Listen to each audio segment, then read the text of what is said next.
کچھ پڑھا دیتے ہیں تو اس کا مطلب یہ ہے کہ ان کے والدین پر ان کے بچوں کی تعلیم کا کوئی بوجھ موجود نہیں ہے۔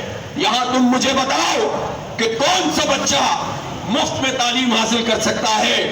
جو سرکاری اسکول ہے تباہ کر دیے گئے ہیں، برباد کر دیے گئے ہیں، سرکاری کالجز کو تباہ اور ویران کر دیا گیا ہے۔ کرتے ہیں اتنی مہنگی تعلیم دیتے ہو، پھر کہتے ہو کہ انڈیا سے مقابلہ، پھر کہتے ہو کہ ریجن میں قیمت کم ہے۔ تم جھوٹ بولتے ہو، دھوکہ دیتے ہو، یہ آئی ایم ایف کی غلامی ہے۔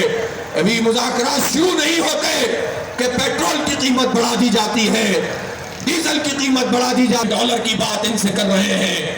1 اور 1.5 بلین ڈالر سال میں آپ کو ملنے کے برابر تھی، اب 20 ریٹ کے مطابق 250 ارب روپے کے برابر ہے۔ 250 ارب روپے یہ ہمیں بھاشن مت دیجئے۔